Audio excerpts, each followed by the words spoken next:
kasus pernikahan di usia dini melonjak. Menurut Badan Peradilan Agama mencatat sepanjang 2022 sebanyak 50.673 kasus telah mengajukan dispensasi pernikahan. Pengajuan ini kebanyakan karena hamil di luar nikah.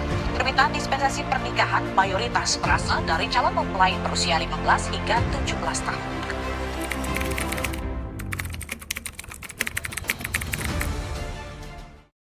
Namaku Ais dari Fakultas Hukum Angkatan 2022. Asad dari FISIP 2022. Rainis Kamalia dari Fakultas Edukasi Angkatan 22. Menurut saya pernikahan dini itu adalah pernikahan yang dilakukan oleh orang yang belum legal umurnya. Menurutku sih pernikahan dini itu adalah pernikahan yang dimana dari kedua mempelai pria dan wanita itu masih memiliki usia yang kurang dari 18 tahun. Menurut aku sih di umur 25 tahun.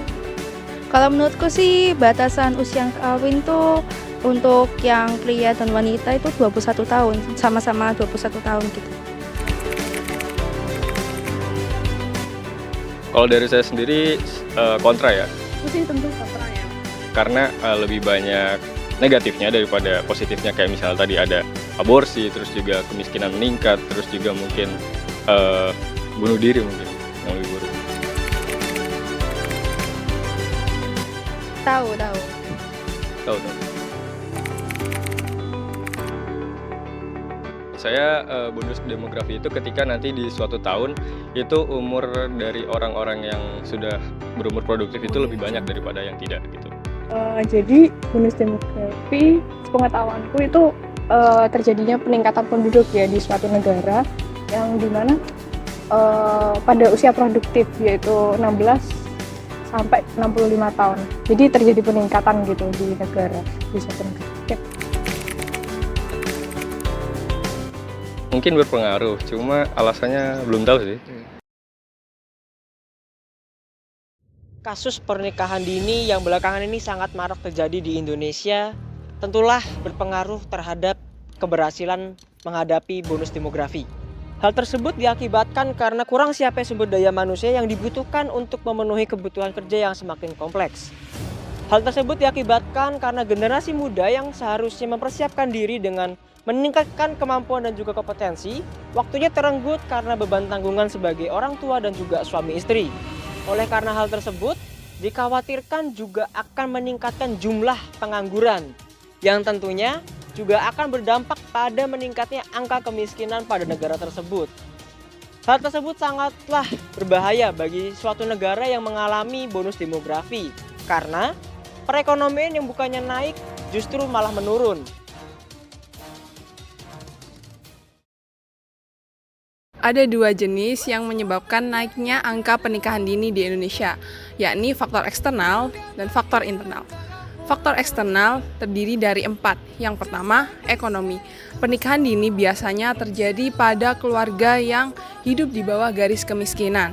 Misalnya, anak perempuan dijadikan sebagai sarana pelunas hutang untuk melunasi hutang orang tuanya. Yang kedua, pendidikan. Rendahnya pendidikan dan pengetahuan anak, orang tua, dan masyarakat menyebabkan naiknya hasrat untuk menikah di usia muda. Yang ketiga, faktor orang tua. Dalam beberapa kasus, orang tua khawatir anaknya melanggar norma yang berlaku di masyarakat, sehingga banyak orang tua yang memutuskan untuk menikahkan anaknya di usia muda. Yang keempat, media massa. Gencarnya ekspos seks bebas di media massa membuat banyak remaja modern terpengaruh oleh adanya seks pranikah. Faktor internal terdiri dari 2 poin. Yang pertama yaitu adat atau kebiasaan lokal. Banyak orang tua yang masih khawatir apabila telat menikahkan anaknya dapat dikatakan sebagai perantua. Dan juga paradigma atau pola pikir yang berlaku di masyarakat Indonesia umum yang berpikiran bahwasanya menikahkan anak di usia dini merupakan hal yang umum terjadi. Yang kedua yaitu korban perceraian atau broken home. Banyak anak-anak korban perceraian atau broken home menikah di usia dini karena berbagai alasan. Yang pertama, untuk meringankan beban orang tua tunggal, tekanan ekonomi, untuk mendapatkan pekerjaan, dan juga untuk meningkatkan taraf hidup. Akibat pernikahan dini, di antaranya yang pertama adalah gangguan psikologis. Anak yang dipaksa untuk menikah dini itu lebih cenderung mengalami gangguan mental, depresi, dan stres. Kondisi ini umumnya terjadi karena keadaan anak yang belum siap dalam menjalani beban sebagai suami dan istri. Berikutnya adalah masalah ekonomi. Tidak hanya masalah kesehatan, masalah ekonomi juga dapat berpengaruh pada perkawinan dini. Hal ini umumnya terjadi pada pria yang belum siap secara mental dalam berperan sebagai suami dan ayah, serta kemampuan untuk mengatur ekonomi keluarga yang belum mumpuni. Dampaknya adalah lingkaran kemiskinan baru yang akan tercipta pada kehidupan bermasyarakat. Berikutnya adalah komplikasi kehamilan. Kehamilan di usia dini sangat berisiko pada ibu dan juga janin. Yang pertama adalah pada janin, risiko yang mungkin terjadi adalah kelahiran secara prematur, stunting, dan juga berat badan terlahir dengan rendah. Berikutnya, untuk bagi ibu sendiri, itu sangat berisiko untuk mengalami kematian. Selanjutnya yaitu kekerasan dalam rumah tangga. Kekerasan dalam rumah tangga ini memiliki resiko yang lebih besar pada pasangan yang sedang mengalami pernikahan muda, dimulai dari ancaman hingga penganiayaan.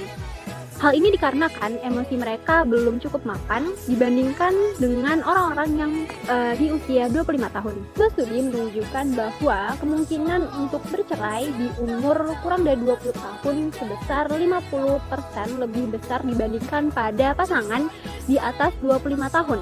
Hal ini dikarenakan banyak pasangan muda yang tidak sanggup pada berbagai masalah hidup, terutama pada masalah ekonomi. Mari kita cegah pernikahan dini demi Indonesia Emas 2045.